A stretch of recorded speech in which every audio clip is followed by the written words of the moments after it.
Good morning, parents. Welcome. Welcome. Thank you all for being here. We're going to go ahead and get started.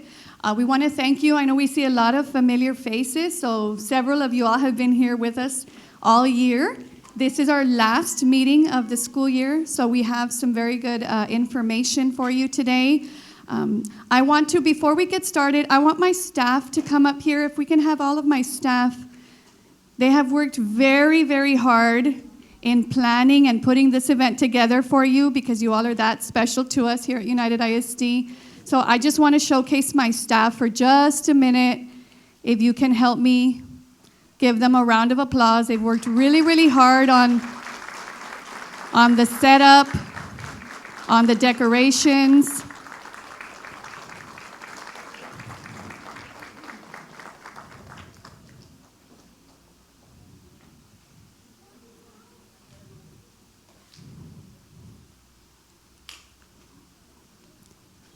So real quick, I'm just going to introduce them to you. Ms. Roxanne Villagomez, she's our after-school programs coordinator. Ms. Norma Flores, she's our migrant recruiter. Sara Hernandez is our federal programs coordinator. Orlando Contreras, he's our family center clerk. Isabel Stelema, she's our resiliency coordinator. Mrs. Perla Gonzalez, who's the brains behind all of these decorations. She's our state comp coordinator. She had us working very hard.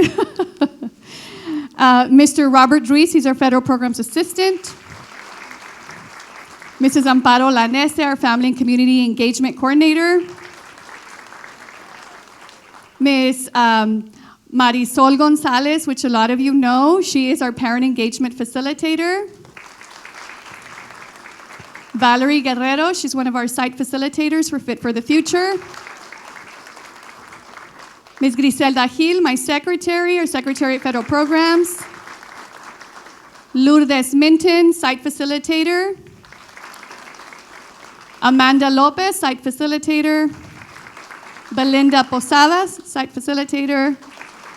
Ms. Melissa Lozano, our site facilitator. And Karen Morales, our site facilitator. So again, thank you to my amazing, amazing staff who worked very, very hard to help put this together for you.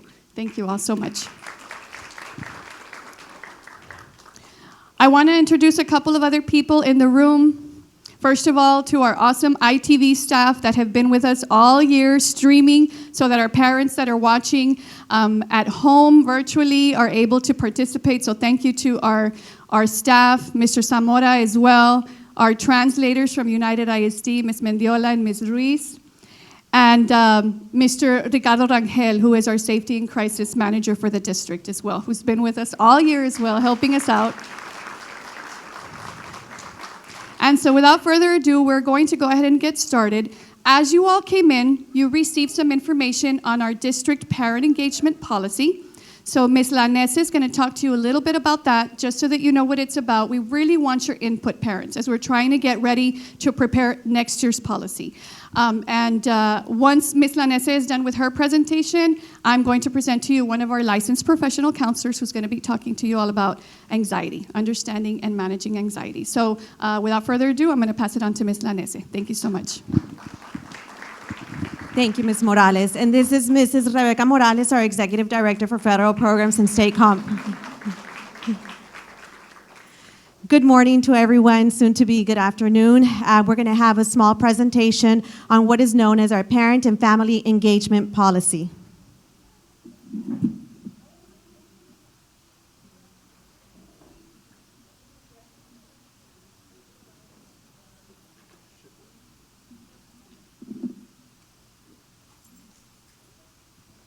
So for what we begin with is the main key points, and we have here: you strengthen student academic achievement, you establish expectations, and you implement specific parent engagement activities. So this is something that we really look into when we're talking about parent and family engagement. Sometimes we think that it's just taking our children to school and dropping them off or walking with them. But what we're talking about is more of how are you engaging with your child, whether it be at home, whether it be where you're going out of town, or whether it be when there are school activities. So whenever there's a school activity, you want to make sure that you're part of it, that you're engaged with your child, you're helping them out. And sometimes even for homework, if we don't understand what our child is doing, as long as we're there and we're supporting them 100%, right there you're going to see the increase of academic achievement. So it's very important that not to just leave them alone when they're working with assignments or projects, but to engage with them. And it's not so much to give them the answers, but just to give them that support that they need, that they know that you're there no matter what, and that you're going to guide them as best as you can. And here we have our general expectations. In our general expectations, we have UISD agrees to implement the following statutory requirements. So what are our requirements? Activities and procedures for the involvement of parents. So we go back to what is the involvement that parents have with their children. Also, school and parent compact, which is something similar to what you have with you, the forms that were given to you. And what sometimes you receive or you get an email. Sometimes we used to get the hard copy. Now you receive an email and they're asked, do you want to receive a hard copy or do you want the electronic copy? And finally, we have UISD will incorporate the district-wide parent and family engagement policy, which is what you have there in front of you. Now we go to two portions. If you see your handouts, there are different sections. But we're going to concentrate on two sections, which is going to be the communication that we have with the students and the participation that we have with the school-wide activities and the district-wide activities. So first of all, we have UISD will build the schools and parents' capacity for strong parental involvement in order to ensure effective engagement and to support a partnership improving student academic achievement.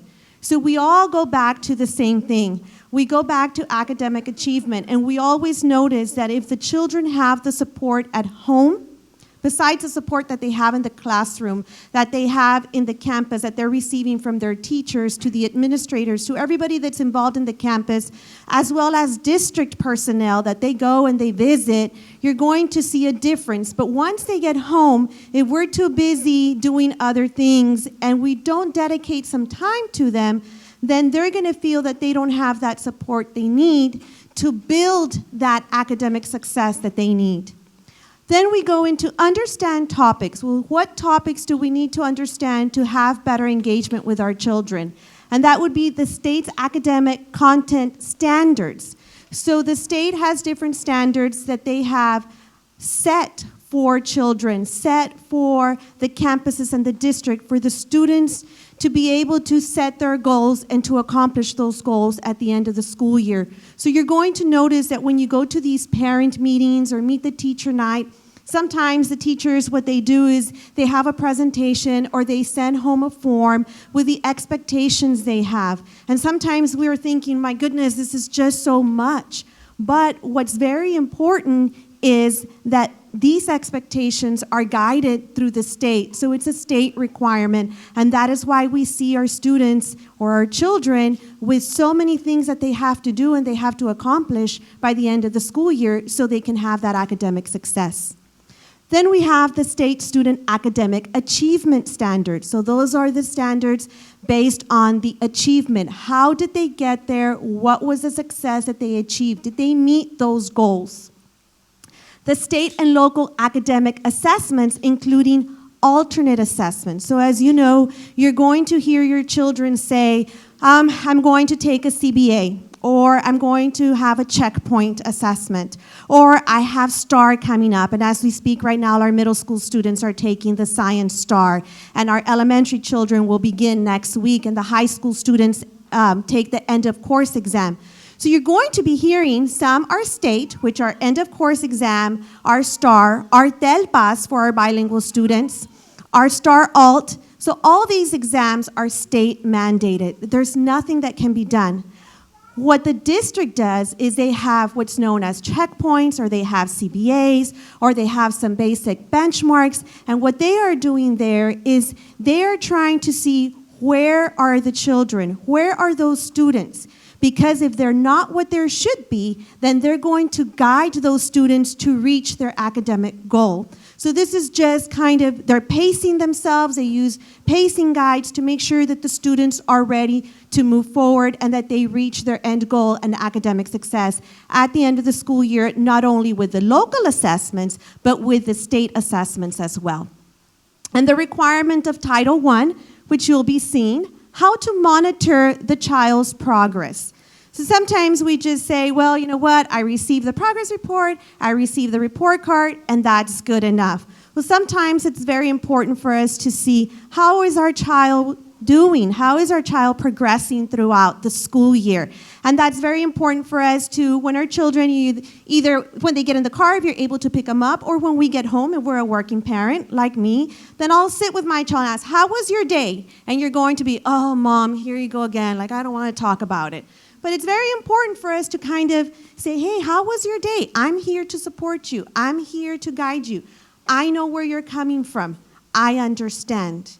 And that's very important for us as parents, to understand where they're coming from. They had a long day, a lot of expectations, a lot of the requirements, and sometimes they just need that little break, and then they're ready to move forward with whatever is expected from them.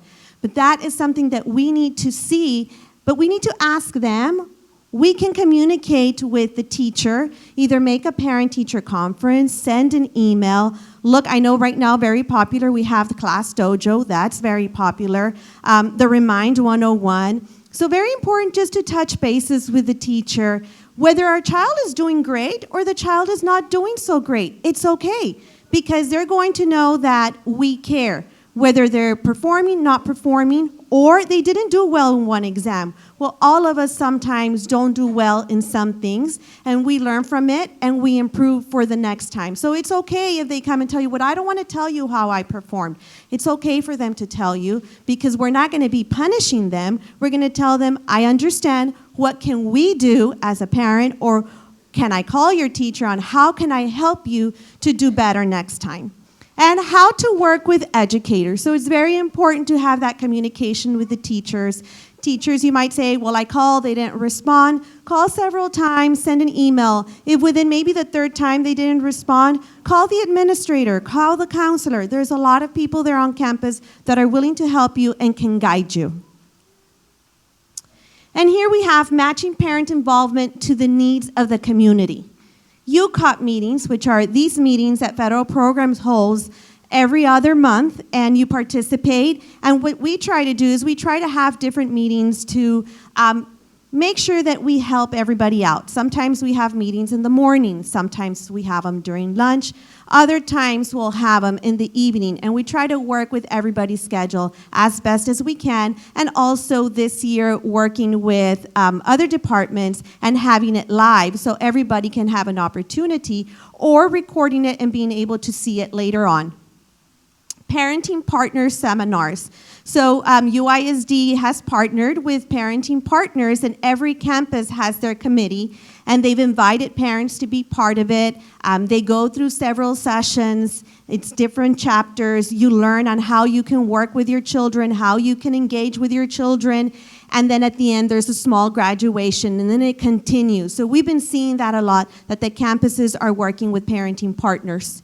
And activities and training. So you probably know and you receive a lot of messages that there's literacy night, math camp, science camp, homework help, AR in the evening, right? Let's get those AR points. We want the children to be able to read, because remember, if the children can read, then they can accomplish anything. Why? Because now in math, it's not basic computation. They have to read to be able to find the answer. So it's very important to tell our children, read something. Read at home. I forgot my library book. Well, let's read an article. Let's read a newspaper. Just as long as they continue with their reading skills so they can improve. Sorry, it was learning centers. And with the learning centers, it's very important for us to notice that we have them everywhere. We have them in the campuses, we have them with the district, and it's just different areas where they can just have that extra learning, whether they finish their assignment in class and they're kind of antsy and the other students haven't finished. The teachers have different centers within the classroom, whether it be reading, math, science, social studies, anything that might be very enticing to them. And finally, we have part 5. So this is our communication.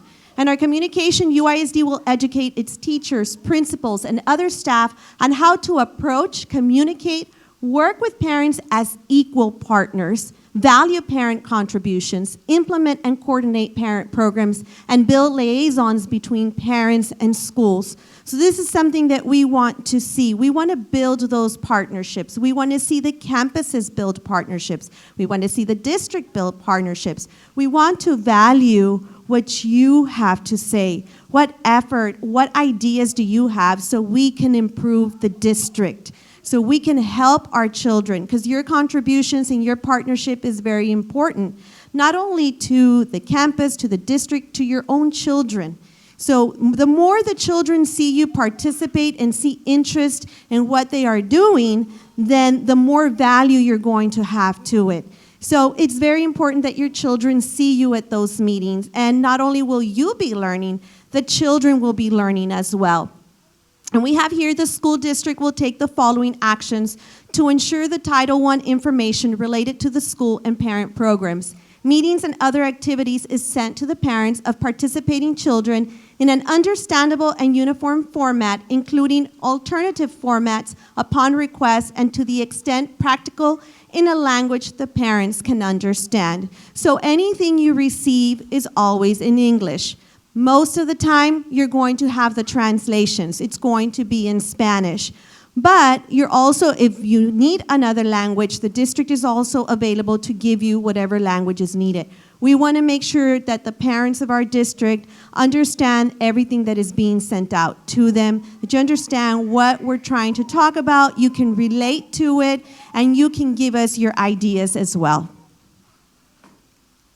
And if we continue with the staff-parent communication, then what does it involve? Well, it involves parent-teacher conferences, translations are made, district information system is in bilingual. If you ever receive from School Messenger a message, you're going to hear it in English, and then sometimes you're going to hear it in Spanish as well. Or just like today, where you see the presentation up here, it's in English, it's in Spanish, and we have our UISD translators here too. Our Title I information, you can go into the website and find all the information in Title I in English and in Spanish. And we concentrate, of course, a lot into the Spanish language because our community, that is what is in need, the Spanish language. But if we need another translation, then please let us know, and the district will be more than willing to help. Then we have communicate with parents through the district information system, virtual meetings, face-to-face meetings, district campus website, social media, PSAs, etc. So something that we learned from the pandemic, and I think all of us learned, was that meetings can be offered virtual. We love face-to-face because there's nothing like that talking to person, you're talking to someone, you're communicating. But isn't it great that when we work or we're taking care of someone or we have an emergency, we might be driving or we're unable to go to the meeting, isn't it great to turn on our phone, because everybody has their phones with them, and log into this parent meeting and be able to participate, even though you cannot participate 100%, but you're able to listen to that important information just so you can be aware of what's happening with the district and the campus. And then, of course, social media. There is the district, United Independent School District, they have their Facebook page. They have other websites, the UISD web page. ITV works with releasing PSAs, so you can go into YouTube and you can see information that's given to you in a video. The school marquees, so at every campus you see the school marquees as well, and they're giving you information. And there's nothing like that personal phone call. There's nothing like sometimes saying, you know, you talk to the assistant principal or the counselor, but you don't want to talk to that person. You want to talk to the teacher. And you want to talk to the teacher because that's the person that sees your child on a day-to-day basis. That's the person who's with your child from 7:30 in the morning till 3 or 4 o'clock in the afternoon. And they better understand your child because they're there in the classroom. So they know the feelings. They know what's going on throughout the day. And then, of course, if it's something more serious, then we go with our counselors and our administrators. And thank you very much. This concludes my presentation, but what you have in front of you is called the United Independent School District. So this is a policy of participation.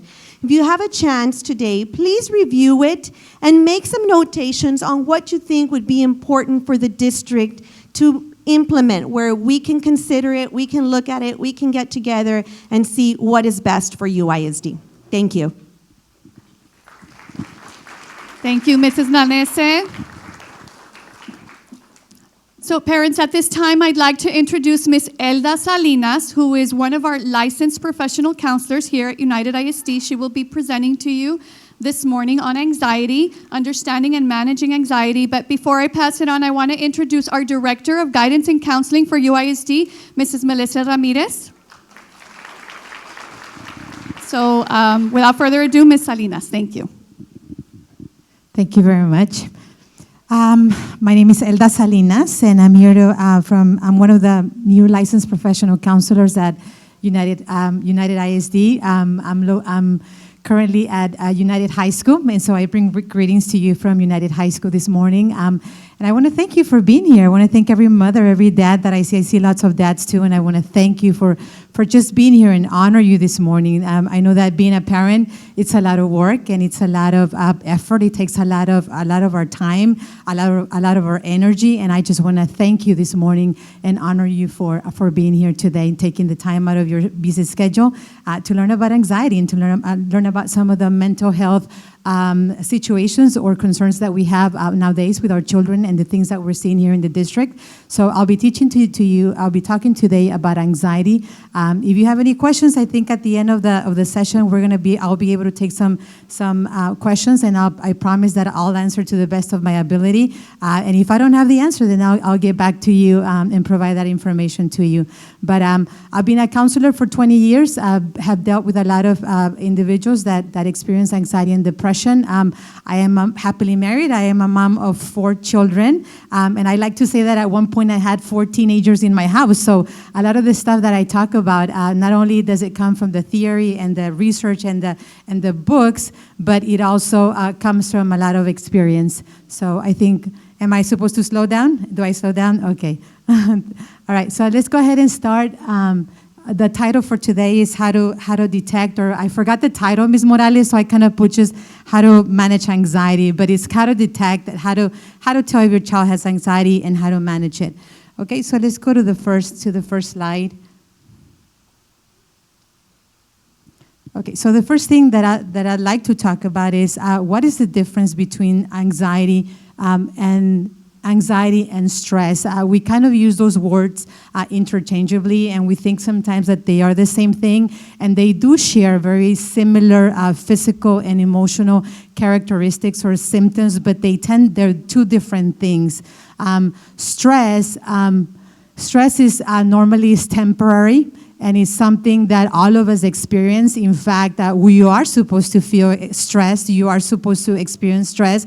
Like this morning, I was a little stressed because I knew I had to do a presentation this morning, and I'm trying to, run through what I'm going to say and the things that I'm going to talk to you about. And so there's a sense of stress because the stress is supposed to launch me, or is supposed to make me or push me to accomplish things and to do the things that I'm supposed to do. Like every day that we get up to go to work, you're supposed to feel a little bit of stress about paying your bills, correct? Because if you don't feel stressed, then we're going to stay at home, or we're going to wake up at the time, whatever time we want, because we're just going to chill and not do anything, right? So they're supposed to be stressed about paying your bills. They're supposed to be stressed about meeting your deadlines. They're supposed to be stressed when you have a demanding boss. They're supposed to be stressed. So stress is a very normal part of life.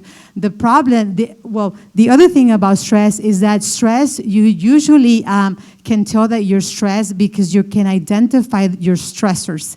Like, for example, we have a graphic here that if you have a very demanding job, right, and you have annoying coworkers, because everybody has a few annoying coworkers, or you have a very stressful job position, and then perhaps you have a lot of home responsibilities. Once you come back from work, you have to deal with the children, you have to cook, you have to pay the bills, you have to do all the work at the house that it's never ending, and so there's also that stress. If you're going through relationship problems, you're going through a breakup, through a divorce, maybe the loss of a husband or a wife or a partner, and then we have COVID, that we all went through COVID. It was unexpected, and everybody kind of like, we thought we were done with infectious diseases, and all of a sudden we're experiencing COVID. And if you have lack of support, or you're going to school and you have deadlines, tests,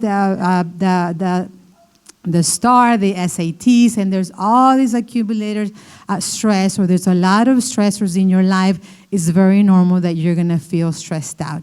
Okay, so stress is normal. Stress is supposed to be temporary. It's supposed to be short-term, and usually when the stressors are removed, your stress is supposed to go down. So after I'm done with this presentation, my stress level is gonna go a little bit down. Okay, so it's supposed to be temporary. It's supposed to be short-term, and all of us experience that. The difference with anxiety, or between stress and anxiety, is that anxiety is more of an internal. It comes from within, and it's recurrent, and it's chronic, and it's prolonged. But I'm going to tell you a secret, and this one I kind of figured it out through experience, as I spoke to people. Prolonged stress will lead to anxiety. Prolonged stress will lead to anxiety. So that's why you don't want to remain in that very demanding job and that very demanding boss. Does that make sense? Or you don't want to remain in those situations, or a very toxic relationship where you're always stressed and you don't know where you stand. And does that make sense? Or that marriage where there's domestic violence. Like for example, when there's domestic violence, it's very common that you see people that develop anxiety because there's a lot of chronic stress. They're always walking on eggshells, and you never know how that person's going to react. Is that going to person get angry all of a sudden? So there's always that instability, and prolonged stress will lead to anxiety.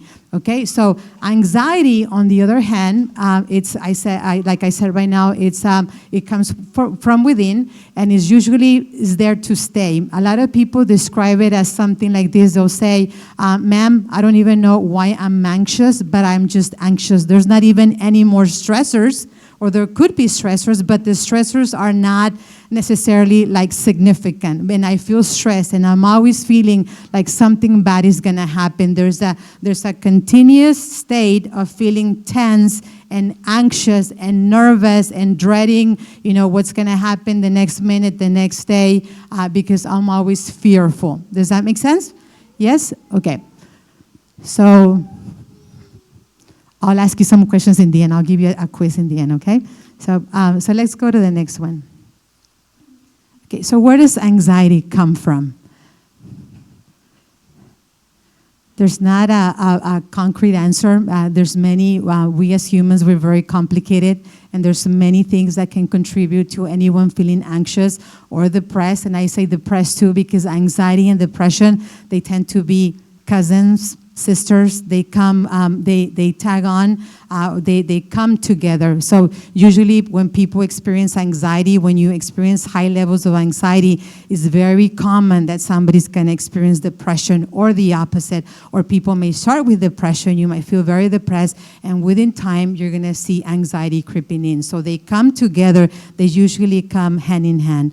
Okay, so what causes anxiety? I know I just gave you the answers, right? But number one, it comes from your genes. If you have family members, you have parents that come, there is a predisposition. I mean, research shows that there is a predisposition to become anxious eventually. But look at it this way. I don't want you to walk away thinking, I'm going to have anxiety, my children are going to have anxiety, just because I have anxiety, right? But look at it this way. It's like if your mom or your dad, my dad has diabetes, and my mom doesn't have high blood pressure, but my grandparents do, right? But even though I have those predispositions through my blood or through my genes, it doesn't necessarily mean that I'm going to be a diabetic. And it doesn't necessarily mean that I am going to have high blood pressure. It just means that I have a predisposition. And what that means, that actually means, or what it should launch us to do, is to take care of ourselves. Because if I have a predisposition for diabetes, and then I don't eat well, and I don't do exercise, and I don't take care of myself, then it's very likely that I'm going to get diabetes, right? But if I work out, but if I have a healthy lifestyle, if I take care of myself, it's very likely that I'm going to diminish or reduce that probability of becoming a diabetic. So look at it that way. Just because it comes through your blood or from your genes, it doesn't mean that you're going to end up with those disorders or conditions, okay? The other one is learned behavior. I usually ask the students that I meet, one of my first questions is there an anxious parent? Is there an anxious mom or a dad in the house that is constantly nagging, complaining, that's constantly stressed out? And if you have been around a stressful person or a person that deals with anxiety, se pega. Right? It's very contagious. It just changes the atmosphere, and it kind of like that stressful person or that person that's stressed out usually tends to stress out everybody else in the house or whoever is around them, right? And we tend to show our colors with the people that we love the most, with our family members. So usually anxiety can be learned. There can be a lot of current stressors, like I said right now. If you have a lot of stressors in your life and they're real stressors, then my question is it worth it? You have all these, you're accomplishing this, you have all this work, you're going to school, yes, but at what cost? Does that make sense? Because then if it's at the cost of your mental health, then that is the time to say, I need to remove those stressors, because it doesn't matter how much counseling you get, it doesn't matter who you talk to, it doesn't matter. If you don't remove some of those stressors in your life, then it's very likely that you're going to continue being stressed and anxious. Does that make sense?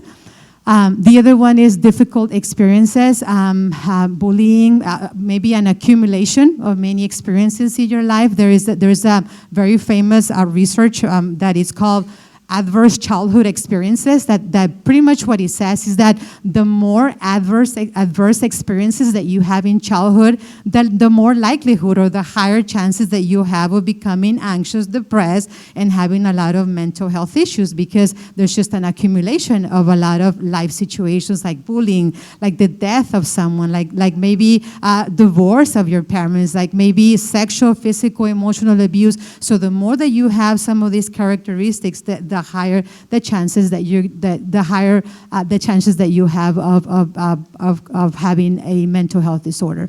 The other one is difficult experience, kind of like it's the same thing, and then trauma. Trauma was actually, back in the day, a few years ago, it was still considered within the book, the DSM-5, which is kind of like the Bible. Think of the Bible for all the mental health providers, for counselors, psychologists, psychiatrists. We kind of go by that book, and trauma was actually part of all the anxiety disorders, because it shares a lot of very similar symptoms, physical and emotional symptoms, but now it kind of has its own category. But nevertheless, it has a lot of very similar characteristics, or a lot of the symptoms are very similar to anxiety symptoms. Okay? I don't have to walk all the way over here. I keep walking this way. I can just click, right? All right, so let's go to the next one. So what are some of the anxiety symptoms? As you read this, when I was a student, and I think it has happened to many of you, if you have ever taken a psychology course, especially like when it comes to like abnormal psychology or all the disorders that exist out there, when you start reading some of these symptoms, you might feel like you have them, right? But I would say just relax. Just because it sounds like you might have one or two, it usually doesn't work that way. People usually have to have a lot of these symptoms at the same time in order for a doctor or anyone else, a mental health provider, to conclude that person has anxiety. So let's go through the list. The first one is excessive worry. constantly worried, and students will say, I worry about everything and anything. I worry about everything. The famous word is, I overthink. I overthink everything that's happening, everything that I do, everything that I say, and I'm consumed that my mind doesn't rest because I'm constantly thinking and thinking. We all think. And we're supposed to be thinking. Our mind doesn't stay blank. We're supposed to be thinking. But the key here is that it's worrisome. And you are drained by how much you're thinking. The other one is restlessness, that you can't sit still. And you're constantly either shaking your leg, you're picking on your hair, pulling your hair, picking on your arms, on your legs, and you're feeling restless, biting your nails. Somebody is giving me some tips. Yes, biting your nails, doing things where you know that person just feels, and you can see that person is constantly restless.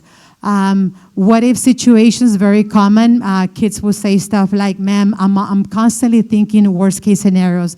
I'm thinking like, what if I fall? What if my mom falls? What if my mom doesn't answer the phone? What if she got into a car accident? What if everybody laughs at me? What if they get a divorce? What if I contract an illness? And they're constantly thinking what if scenarios and constantly thinking worst case scenarios. Always, and they have that feeling. I don't know if that symptom is there, but it's that feeling of like, I can't relax because something bad is gonna happen.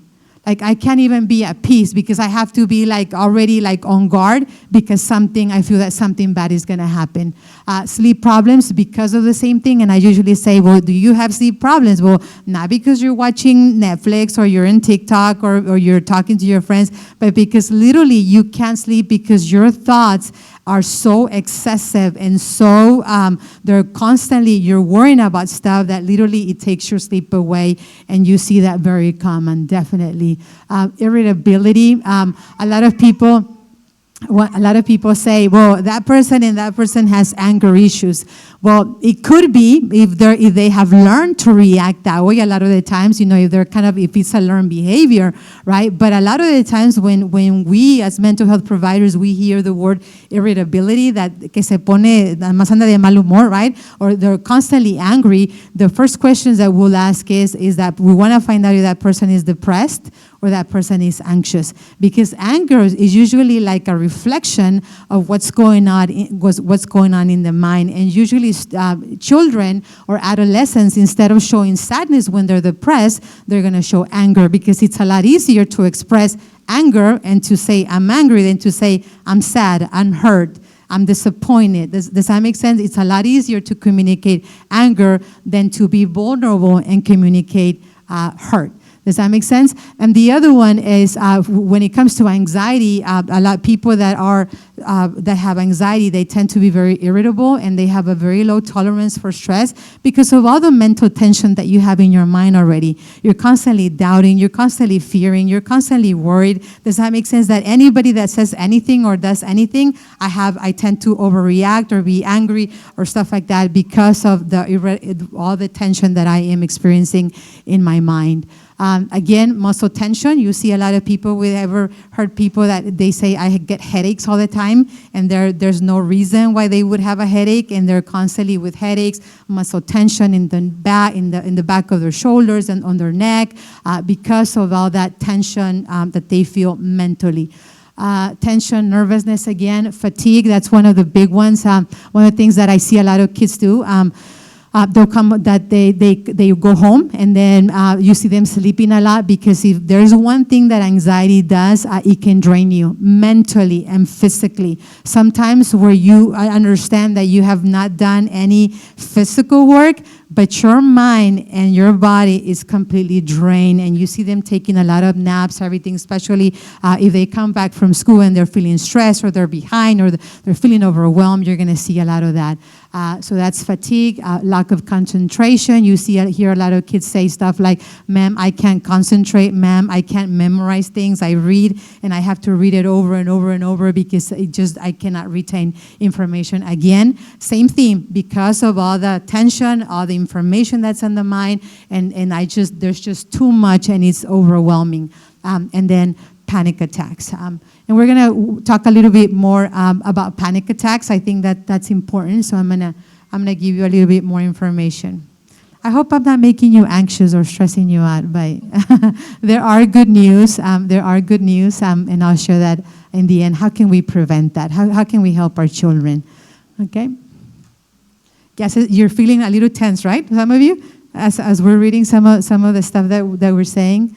So, all right. So let's talk about panic attacks. Panic attacks. People that have intense or very excessive anxiety many of them tend to go into what we call or experience panic attacks. Panic attacks, think of the climax of anxiety. It's kind of like an episode of intense fear. Like all of a sudden, and it just comes like randomly. And all of a sudden, I'm usually stressed out, I'm usually anxious, but then there are moments that it just comes with a lot of force, and it's extremely scary, it's very intense. So some of the symptoms that people experience while experiencing a panic attack is rapid heart palpitations, kind of like when you go jog and you're running. It's in the same way, but it's not caused by any physical activity. It just happens to you. And then there's a lot of sweating. They start shaking, trembling. There's shortness of breath. That's where you see a lot of people that they need to step out, or some people they'll breathe in a bag because there's that shortness of breath, feeling of choking, of chest pain, like if somebody's pressing on my chest, and I feel dizzy, lightheaded, nauseated, abdominal distress. We hear that a lot because when somebody's anxious, you're going to see a lot of stomach complications in the person, chills or hot flashes. Fear of dying, the big theme or the feeling that they usually express is, I feel like I'm about to die, or like I'm about to lose control, or like I'm gonna have a heart attack, or that I'm gonna have a heart attack. And it's usually it's an intense fear of almost dying in that moment. Numbness or tingling sensation, and I just put 4 more symptoms. Like, just because you have one, it doesn't mean that you have a panic attack or 2, right? There's people that have partial panic attacks, just 1 or 2 symptoms, but in order to have a full-on panic attack, you have to have many, like 4 or more of those symptoms, and they have to happen at the same time. Not today, then I experienced one, and then tomorrow I had no, they have to happen at the same time, at the same moment, and it's just an overwhelming sense of fear that just overcomes me. Does that make sense? All righty.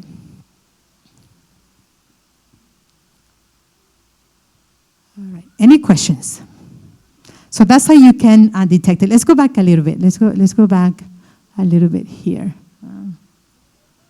Okay. So, as I kept thinking, as I kept seeing this, I kept thinking, well, how would parents know? Because a lot of these things, if your child doesn't say anything, right? And then our children nowadays, they tend to go to the room, say they want to be on their phones all the time, right? And they tend to talk to friends instead of the parents. And don't worry if that happens to you, that happens to me too. And I'm a counselor. My children rather talk to somebody else instead of their mother, right? That she gets paid to talk to people, but they don't want to talk. But it's normal. It's okay. And so we're gonna talk about. I wanted to give you some tips real quick on how can you tell if your kid is not expressing, or if your kid, or you don't see some of those situations, but you kind of suspect that he or she might be going through some of these problems.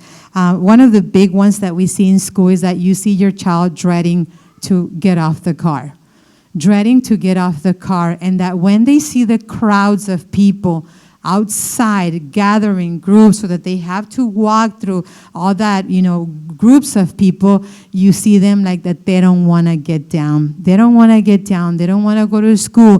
They complain a lot about stomach problems. And I want to call my mom because my stomach is hurting, because, or that they'll say stuff like, I feel like I'm going to throw up, or I feel like my stomach is making a lot of noises, or I can't stand the quietness in the classroom. I have kids that have come and said, ma'am, we're constantly on the phones, which I'll talk a little bit about that. They'll say, we're constantly with our AirPods, listening to music to drown the world outside of us. But when we remove the earphones, then all of a sudden I can't stand the quietness. And a lot of the times what happens, and I'm going to kind of jump a little bit around, one of the big coping mechanisms or the big defense mechanisms for anxiety is avoidance. You want to avoid the source of your fear.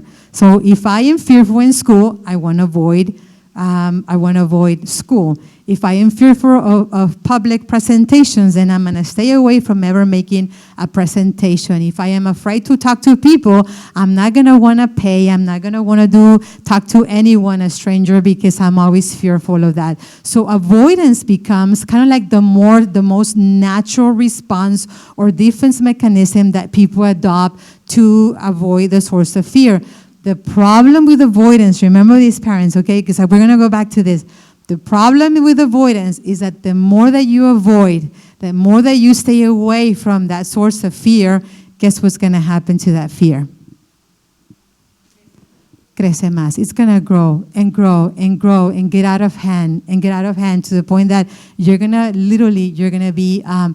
be like, what's the word? I run out of my, yes, you're pretty much going to be paralyzed by that fear. So the number one solution to anxiety, to fear, is that you expose yourself. That you not expose it, but you expose yourself to the source of whatever fear you have. So does that make sense? So what does that mean? That when my child has earplugs, I need to expose them to start getting used to not being there, because anything in excess, what becomes a solution initially can become your problem eventually. Does that make sense? So my solution can be, I'm going to listen to music to relax, but you're constantly depending on that to relax and to feel okay, then by the time that you know it, you're not going to be able to function without them. That's just one example, right? So when your kid is dreading to go to school and they're avoiding, when they're saying that I have stomach problems, everybody can hear my stomach, I feel like I'm going to throw up, I feel nauseated all the time, and they're constantly saying that, and you've taken them to a doctor and there's no H. pylori. Everybody kind of gets H. pylori here in Laredo.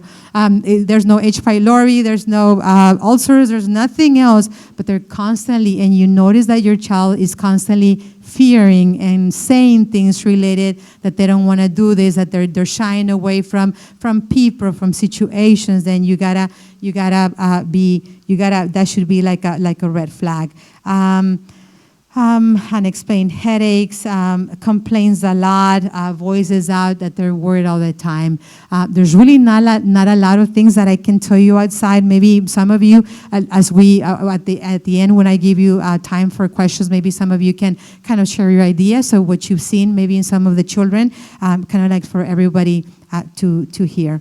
But yes, but pay attention. It's kind of like look at all this list and then look at what they're saying, how they're reacting and things like that, if you already suspect that might be one of the issues. Okay? All right, so how do you manage anxiety? How do we manage anxiety? I'm going to talk about several things that you can do to help your child manage anxiety, or if you yourself are going through an episode of anxiety or you feel super stressed out, this is what you can do. And the number one is exercise. Exercise. Long are the days when we would do physical work to survive. Do any of you watch any of those survivor shows? My husband, he's like a big fan of some people that go and live in Alaska and they're like working, taking water, like preparing for the summer. Nada más de verlos, I'm like, no, I've never, like, I don't, nada más de verlos me canso, right? I get tired just by watching them. But literally what they're doing is like they have to do all this physical work to be able to survive the winter. And I'm like, oh my gosh, thank you, Lord. And my husband, he says that he's gonna go take me to Alaska and we're gonna retire in Alaska. And I said, okay, if you cut if you wash the clothes in the river and you bring the food, yo nada más que me pongas Netflix and I'll be very good in there. And I'll go with you, but I'll just be like in the fire laying down watching Netflix, right? But longer the days when we used to do that. We're no longer doing physical work. And I don't know who had the right idea to put us behind the desk, and that's going to be our lifestyle from now on. But that has done a lot of damage to our human beings.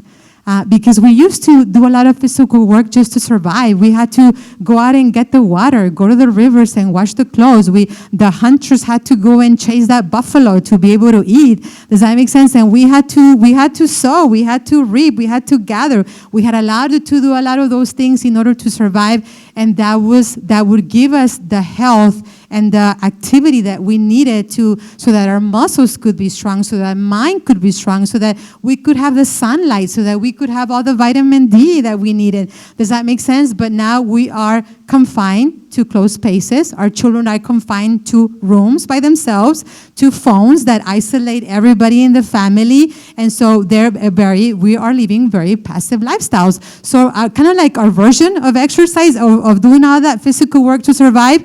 Now we go to the gym. And I wish I could, I keep telling my husband, we should open a gym like in the forest, where people can cut the logs and they cut trees and they could do all these things, make it natural, and we can get all the endorphins, the hormones, everything that we need to be able to feel good about ourselves. So what we do is we exercise. So number one thing that I can recommend to you to reduce anxiety is exercise. Why do we exercise? Because when we exercise, we release all sorts of chemicals, beautiful chemicals that we love and that help us feel secure, that make us feel happy. Let me go to the next slide. And I'm going to give you, I'm not a biology person or a chemistry person, but I know a little bit or enough information about some of these chemicals. For example, dopamine is one of the big ones that recently has gotten a lot of attention. Actually, all of these ones have gotten a lot of attention. But dopamine is that chemical that makes us feel pleasure, excitement, and that makes us feel alert. So, for example, when we went through pandemic, when we were confined in our homes, right? What was the thing that we kind of all did? Then we got some cards from this. I don't know if they came from the school district or from the government, but we got some of that Lone Star cards. Did that happen to everybody? I have 3 kids, so I ended up getting like lots of money in food, and we would go literally. Like every day, everybody would say, well, let's go to Stripes, and we would get candies, and we would get chocolate and chips and Cokes, because nada más estábamos ideando, right? Or have you ever gone to the refrigerator, and you open the refrigerator, and you're thinking, what do I want to eat? And then you try this, and then you try the cereal, and then you try this, and cheese or whatever, and you start trying everything because nothing seems to hit the spot right in that moment. Well, what that's happening, actually, that's dopamine. You are lacking excitement, and your body is saying, I need excitement, I need pleasure, I need something to wake me up. But instead of running to the gym and running around the block, we go to the fridge, right? So every time from now on that you feel like you want to go to the fridge and you want to see what you can eat, think of it, my body, I need dopamine, so let me go run around the block, do some jumping jacks or whatever. But that's dopamine, and we naturally produce it, we naturally make it when we exercise. Serotonin, which is the chemical that makes us feel achieve success, that successful, that there is well-being, and that chemical is also released when you're exercising. Think of it this way. How many of you have ever done a sport? Okay, so if you've ever done a sport, you understand what that is. Like if you are in CrossFit, let's say, for example, if you're in CrossFit and you have that workout of the day, right? How do you feel after by the time that you're done? Well, before you go, you kind of don't want to go. There's a lot of things that you could do instead of going to the gym, right? But once you're there and you finish the workout, how do people feel normally? Sore. Sore, okay, people do feel sore. What else? Power. What else? Energized. What else? Happy, successful. I did it. I didn't think that I could do this, and I did like 30 sit-ups and jumping jacks. And does that make sense? And you feel successful because you're releasing all those chemicals. If you have ever been in competitions, like in cheerleading, or you've been in competitions for martial arts, whatever, or boxing, how do you feel when you go to championships? Awesome, right? And there's a feeling of success, of achievement that I can do this, that wow, if I was able to do this, I can do anything, and I'm able to experience that naturally. And so that's what happens when I work out. When I work out, norepinephrine is another one that regulates stress, the stress response. And I could go on about the parts of the body that kind of like are responsible for the flight or fight response. But we're not going to go into that. But there's a lot of chemicals that are released when we exercise.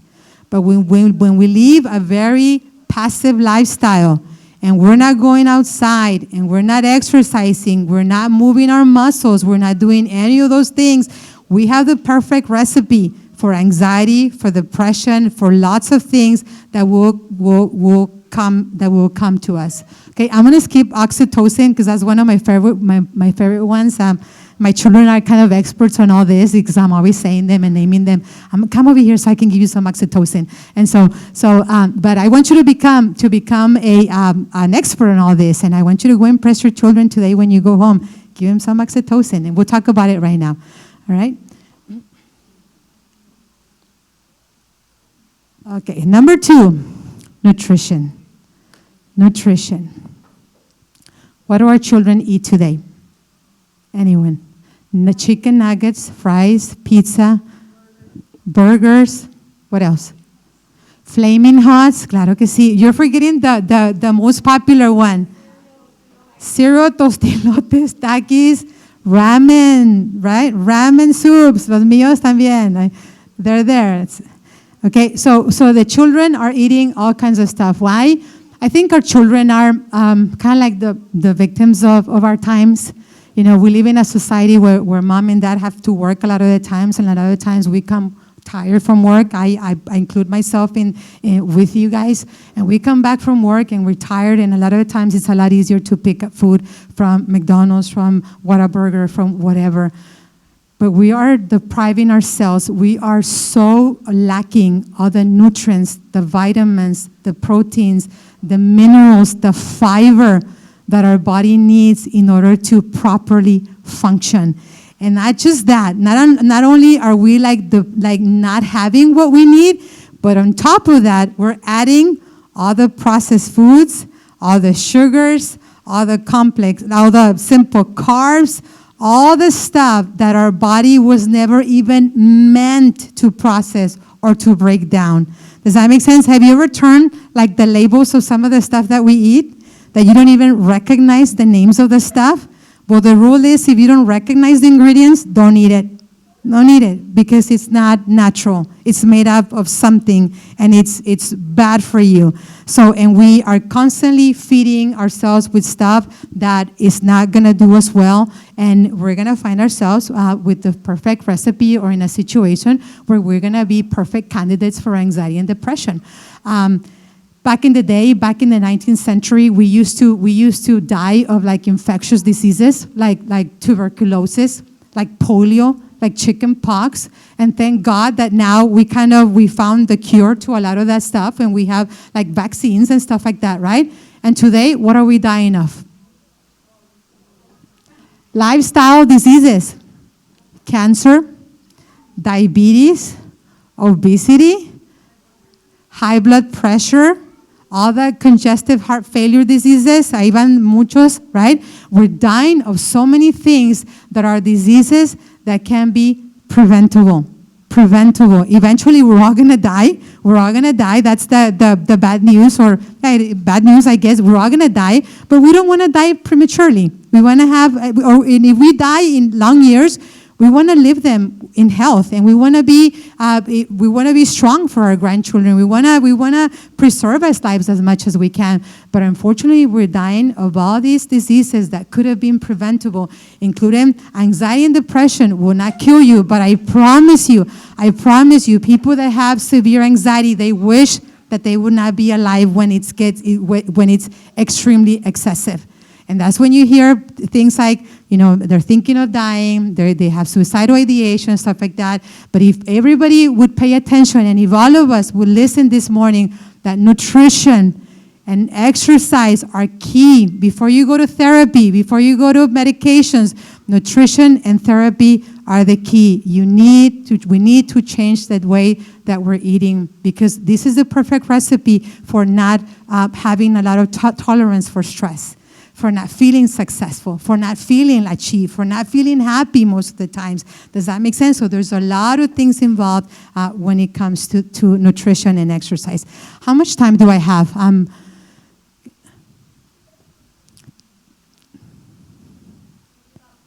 Maybe about 10 minutes. Wow, I'm super. Okay, I have a lot of information. Okay. All right, we're going to skip. We're going to go super fast, real quick. Therapy.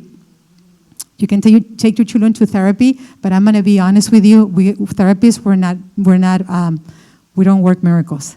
Right? We're going to try to talk to your child, but a lot of the things the changes that need to happen will have to happen at home. When it comes to the nutrition, to the exercise, get your children into doing exercise.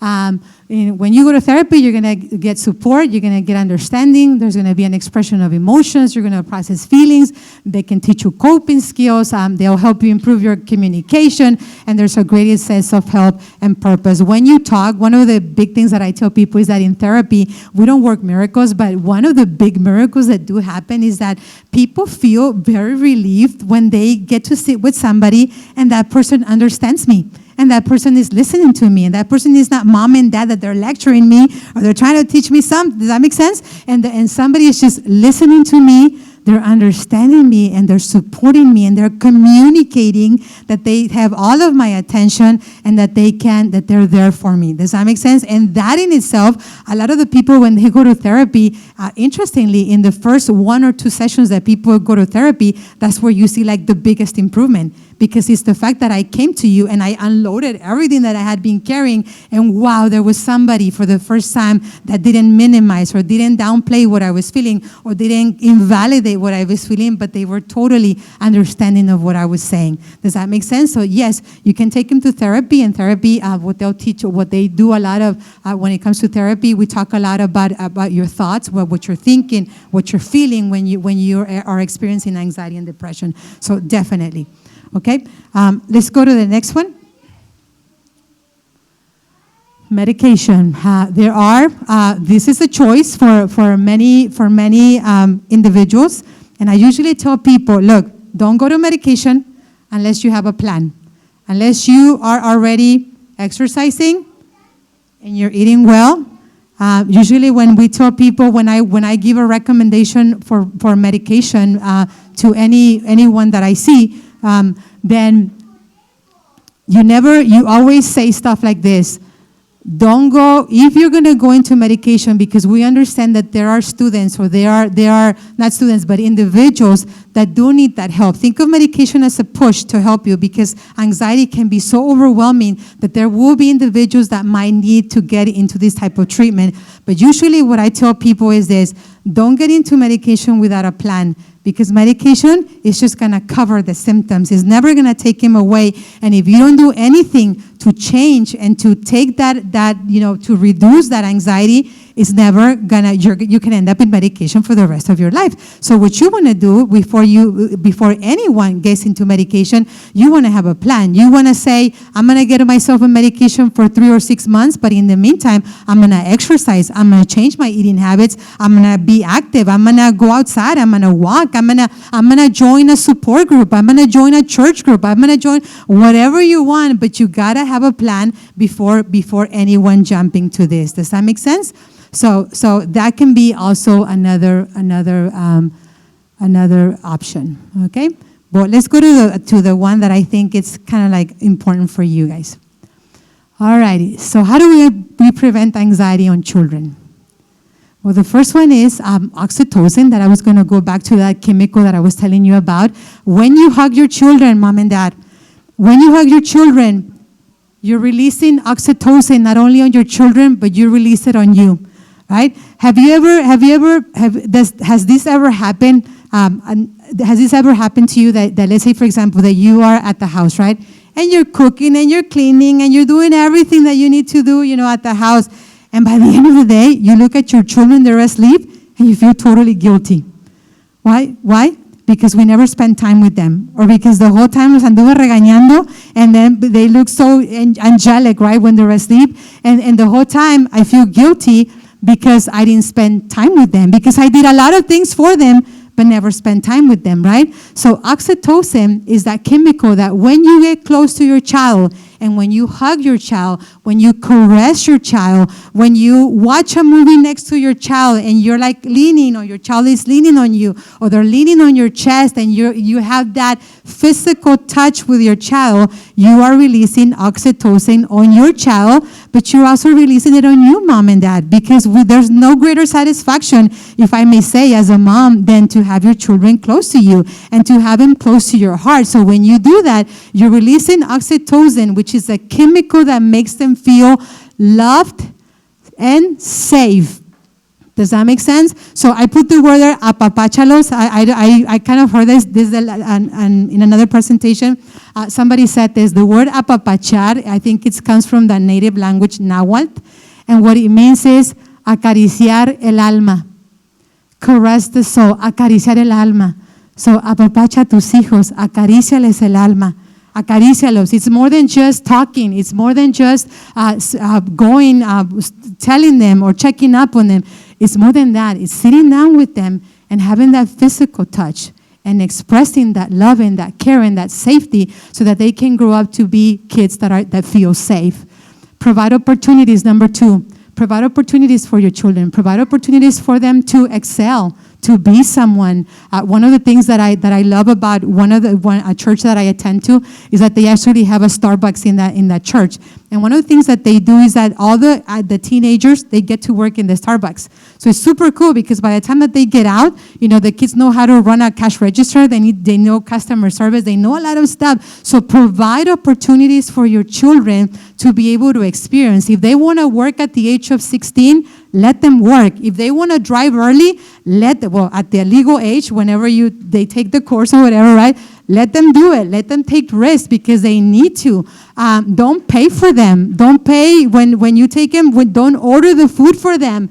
They need to practice that social skills, and they need to get over that fear of talking to people. When one of the things that I see a lot that I kind of like made an observation to my husband and spoke to him about it is that one of the things that we see here in Laredo that I think is very kind of peculiar to Laredo is that we have a lot of parents speaking Spanish, right? Y cuando se junta la familia, then everybody's speaking Spanish. And what about the kids? They're all sitting en una mesa por ahí. Does that happen? Raise your hand. I don't want to be the only one. Raise your hand, right? But yes, so all the parents, because we're all speaking Spanish con toda la familia, and all the kids are over there sitting there. That's bad. That's bad. We're doing things, we're not supposed to be doing that. Remember the day when we were sitting with our grandparents, our tias, and we would sit together and the family would talk? Because that's how they would practice their social skills, talking to adults and not being afraid of adults. And because we don't do a lot of this stuff right now, especially because of the two cultures here in Laredo, that there's a lot of Spanish and then there's English, the children speak English. We tend to fall into things like that, but we have to allow our children to take those risks. So don't pay for them, mom. Teach them to use the card, teach them to go pay, teach them to know, to go and take a risk in speaking to other people and doing things that maybe we want to shelter them, but we really don't want to shelter them, because the more that we do that and save them from the trouble or the risk of putting themselves out there, the more that we can make them, or we can contribute to them being anxious. Okay, play outside, teach them to be present and be mindful. Yes, play outside, send them out, buy them a bike. I don't know, go jogging with them, take them to the pool. There's a lot of public pools. Take them outside. They need that. They need to be present and be mindful. One of the things that we do here, that we do a lot when it comes to anxiety and counseling, is that we teach people to be mindful. And mindful is nothing but being present in the moment. Like if my child is talking to me, I'm going to be present and I'm going to be like, observing everything about her, right? Her eyebrows, her nose, her mouth, and I'm gonna correct. Does that make sense? I'm gonna be present. If I go outside, the other day I like to run around my house. I'd like to say that I like to jog, but no, I jog and walk. But when I jog and walk, one of the things that I start, in order to practice mindfulness, I purposely have to do it because we have so many things in our mind and we have so many things that we're taught, that we're thinking about, that we tend to disconnect from nature. And one of the things that I started doing as I was jogging and walking, I started just like taking like little samples of all the leaves of the trees.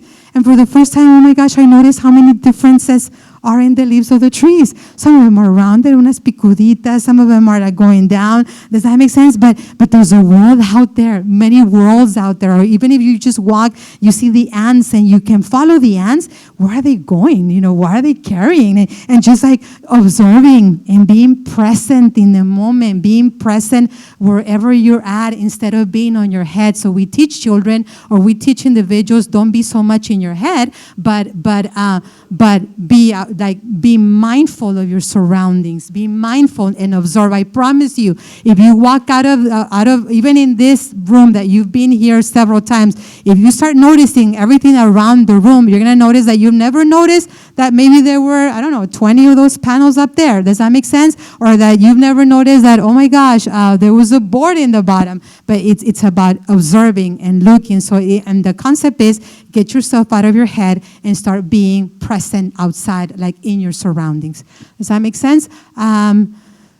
Say no to social media. I know that's hard, but hey, as long as you can prolong not giving your children social media, phones, parents, that's a big one. Okay, as long as you can do it. Teach them to eat beans, vegetables, fruits. Get them to eat all the nutritious stuff that they need. Spirituality is another one. It can give people like a higher sense of hope, a higher sense of purpose, of peace. So teach your children some of these things. Don't dismiss or invalidate their feelings when they're talking to you. I know that we have that urgency to lecture them and to tell them what they're doing wrong, but listen, you have no idea how many children I have in my offices that come and say, I just want them to listen, not to lecture. There will be a moment and a time where you can lecture and you can teach, but when they're expressing what they're feeling and when they're telling you that's not the time to minimize and say stuff like, yo no sé por qué te estás preocupada, you have nothing to worry about, right? I should be worrying about you. Hold on, stop yourself from saying those things, because all they want in that moment is just for somebody to listen and to apapachar, que los abrace, that they're going to be okay, that life is going to be okay, that they're going to be okay, that we're going to get through this, that we're going to find help, that it's going to be better, that it's only a season, that they're going to be good. Does that make sense? Teach them, guide, don't lecture when you're mad. Don't fight in front of your children, and uplift your dreams. I read a book the other day that said, we live in a culture like our Hispanic culture. When the kid will say something like, "Mom, I want to buy a Lamborghini." No, hombre, primero aprende a lavarte, quién sabe qué. We say stuff like that. We do, right? Instead of saying, "Show it to me, mijo. Oh my God, I love the color. Why don't you get this one and this one?" Why not? Why not? Why not? Why do we have to put them down and put because my mom and my dad or mi abuelita said that comment to me, right? When we should be uplifting their dreams because they are capable. They are capable. Okay? I think I'm done with the time, correct? Yes, questions and answers. Thank you, Ms. Morales. Okay. I have a lot to say, but thank you so much for listening to this. I'd like to open the floor if anybody has any questions. I'd like to, like I said, I'll answer to the best of my ability. Any questions or comments or concerns?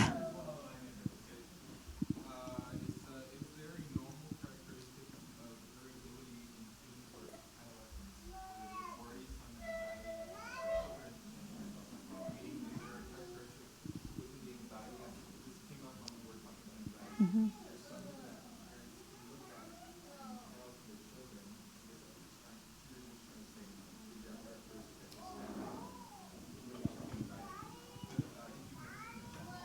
Anger. Mm-hmm. Right, right. And I think it's kind of like what I said right now, that if you see them angry all the time, you see them angry all the time, that they have very tolerance for stress or for like problems at home, that they get easily annoyed. It doesn't mean that there is if you have one child that tends to annoy everybody, okay, that's one thing. But if you feel that your son gets easily annoyed, easily irritated, easily angry, and that you'll see stuff like they're constantly touching their head, or does that make sense? So you see it in their faces, or that they are, that, like I said right now, like they're dreading to go to school, or that they're complaining a lot, or that you see a lot of stomach problems. Okay? Anyone else? Yes, ma'am. Está bien.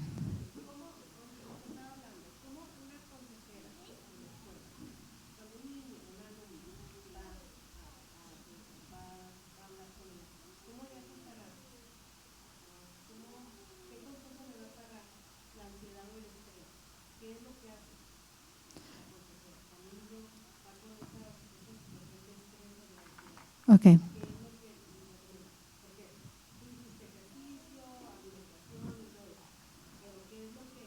La consejera hace. Ajá. Okay.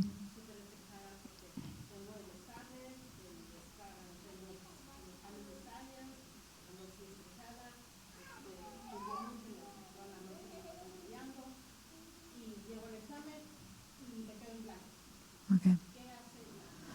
Usted quiere saber qué hacemos nosotros, ¿verdad? Okay.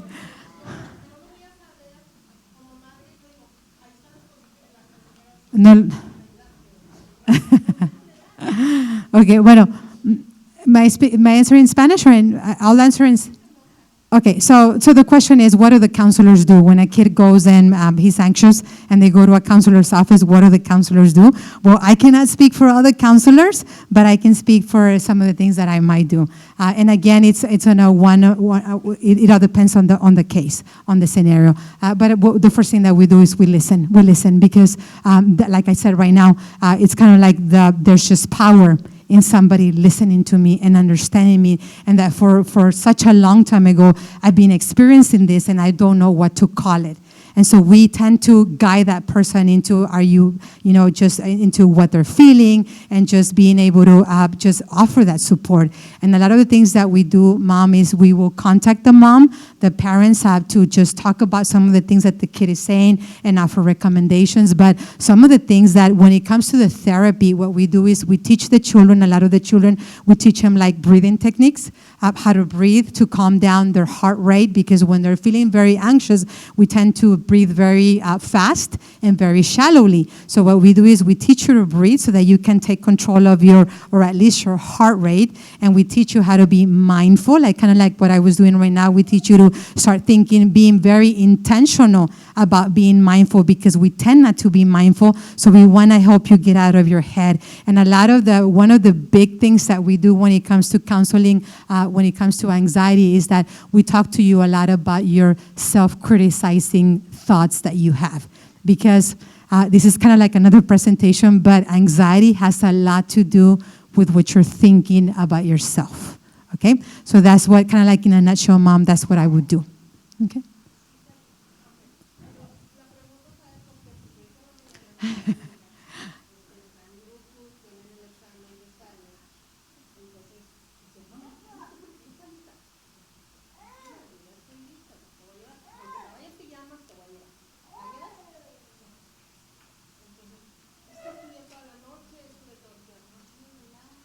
Mm-hmm. La counselor. Uh-huh. Mm-hmm.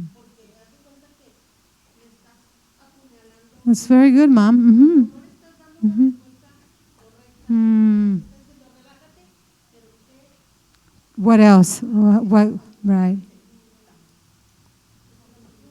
Very good. Very good. Mm-hmm.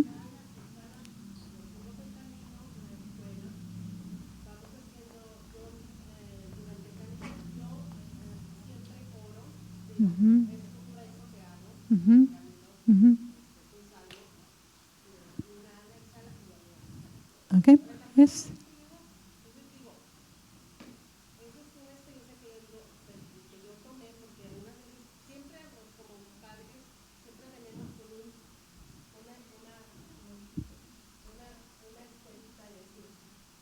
Right.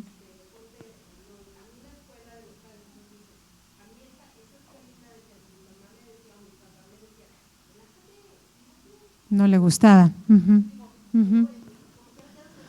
Right. What else do I do, or what can the counselors do? Right, right.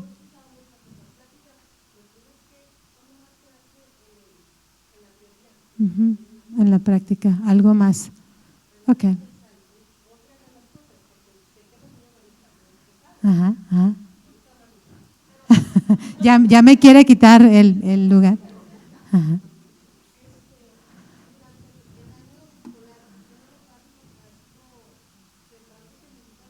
See, and they do, Mom, and they do. If I can just allude to that, there is a new program that my boss, Ms. Ramirez, has. Well, this is a district-wide that they have implemented a program they call SEL, where they're teaching children about mental health.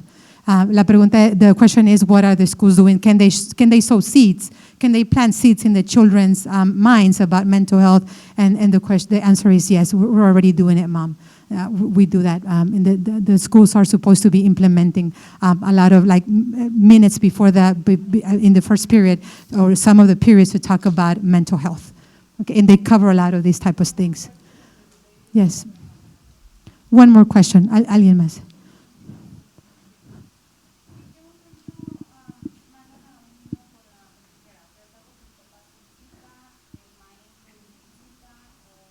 Okay, great question. What's the process of referring a child to a counselor? Well, the way that it works with us, Mom, we're licensed professional counselors, and the way that it works with us is that you have to contact the school counselor. And the school counselor will make a determination, will determine whether that kid should speak to us or not based on the situation or whatever symptoms or whatever the concern is. But the person that you should contact is the school counselor. Mm-hmm. And I just wanna clarify that the LPCs right now are only in the high schools, not in the elementary schools or in the middle schools. Mm-hmm. And the feeder, yes, in the feeder patterns. Mm-hmm.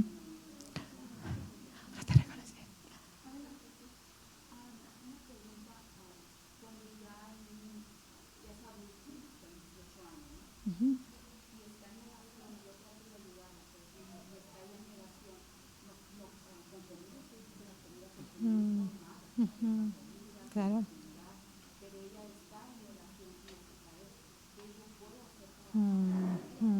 Right. Well, unfortunately, Mom, all you can do is continue to talk to her, continue to encourage her. I think that life has its way of teaching us things, and life has its way of just eventually making us realize things that we didn't value maybe in the past, but eventually life will do. But you keep at it, Mom. You keep encouraging. You keep hearing her. You keep supporting. That's all that you can do at this time. Okay, I think that's it for today. I'll leave give the microphone to Ms. Morales. Thank you so much. Thank you.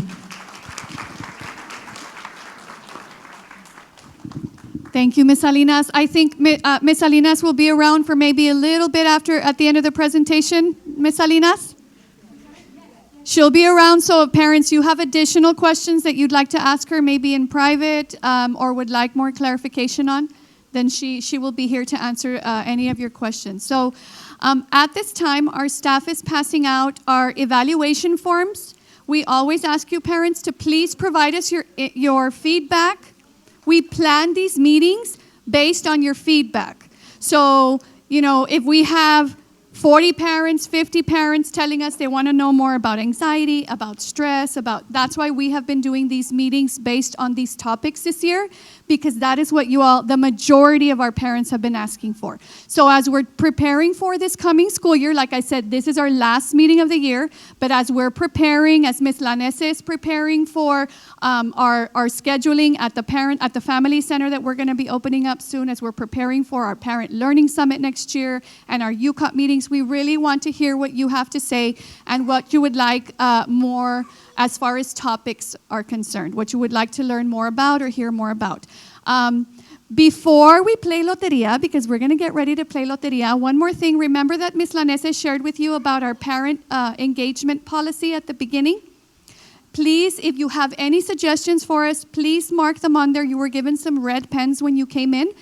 And again, we would like your feedback. So on your way out, if you could please give that to either Mrs. Lanese or to one of our staff members, we'll go ahead and look at those when we're planning our policy for next year. And I think before we play Loteria, we have one more thing to share with you all, because we're planning for next year and we're planning with our staff and our classrooms and our principals to be prepared to receive our students, because we're only a couple of weeks away from the end of the school year. Mr. Rangel is going to talk just briefly to you all about online registration. So thank you for being here today. Congratulations, actually, for being here. I wish my parents were able to be here when I was in school. I can tell you all that your kids are going to be so much better and greater than you all and us, because my parents weren't able to join these things, but you all are here, and so that's a big plus to you all. And a round of applause to you all for being here. I don't know if you're taking off work or you're in lunch, but congratulations for doing that. That says a lot for y'all.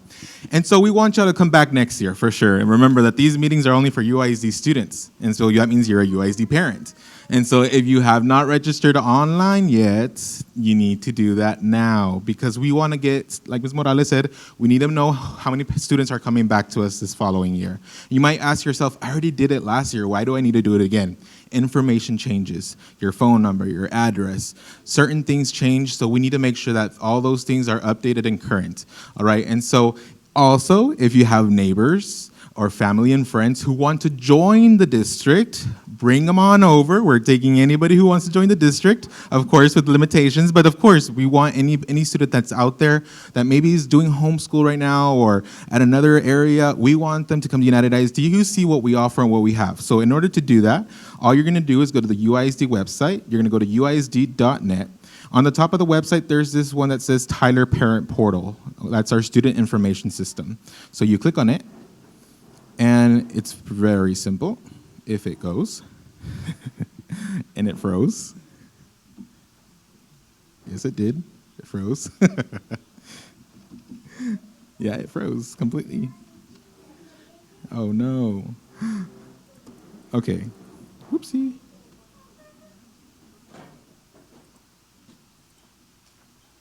Yeah, it did freeze.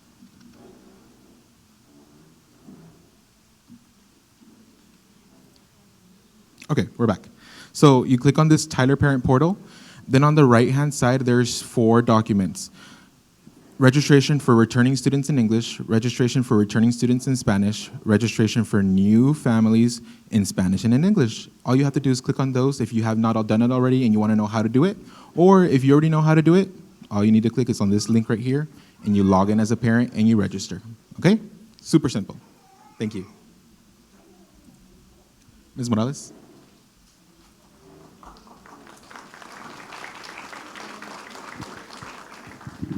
Thank you. Mrs. Ramirez has just reminded me to let you all know that May is actually Mental Health Awareness.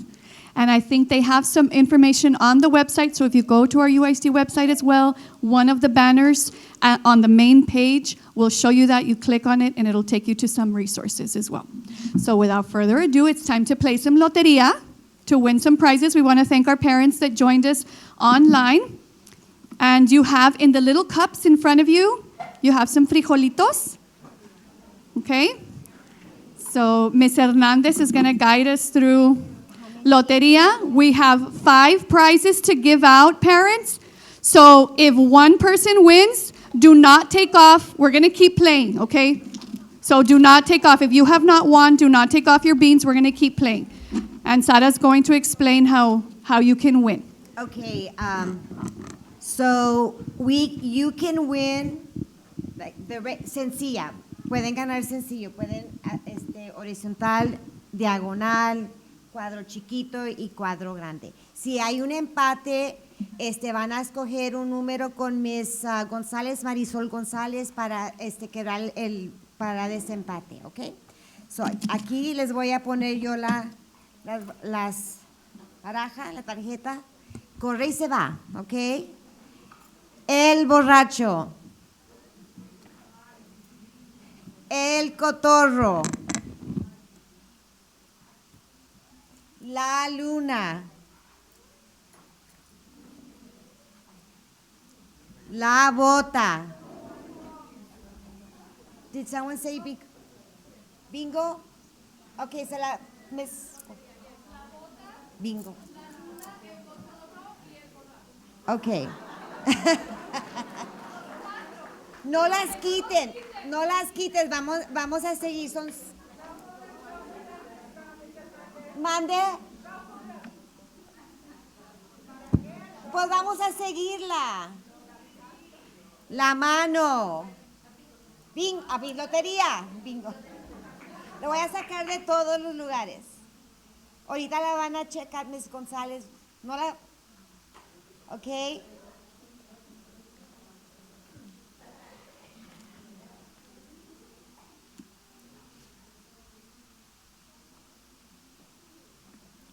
Y es un buen lotería, ok. El tambor. La rosa. Lotería. Levante la mano, please. Allá. Le sigo, ¿verdad, Miss Morales? Porque es. Para que vaya Miss González.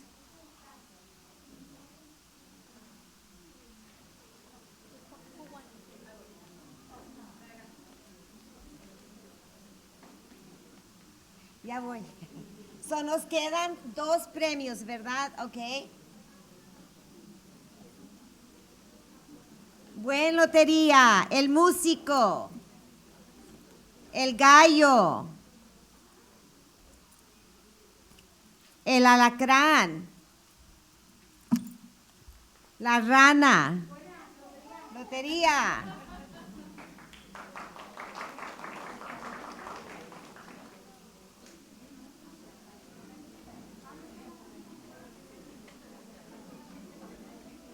Es buena lotería.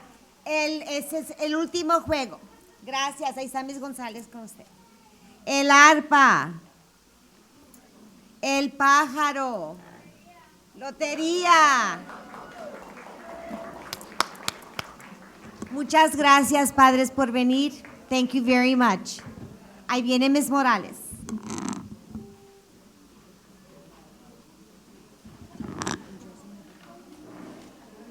Two things, parents. Please make sure that you enjoy some of the candy from our candy table. I know that some of you all were taking pictures of it and it looks beautiful, but take the candy. Have some candy. Another thing, if you have your passports, we're stamping your passports. Also, we're collecting them. If you have no other parent meetings that you're attending at your child's school, remember we're going to have a drawing. Put your name on it, please, on the front of it. Put your name and your phone number, please. Name and phone number on the front of the passport. You can see some of our staff that's in the back. They'll be stamping them and collecting them. We're going to have door prizes at the end of May, and we'll be calling you, or we'll be actually doing it Facebook Live. Thank you all for coming. Have a wonderful rest of the week. Please do not forget to turn in your headsets. Thank you.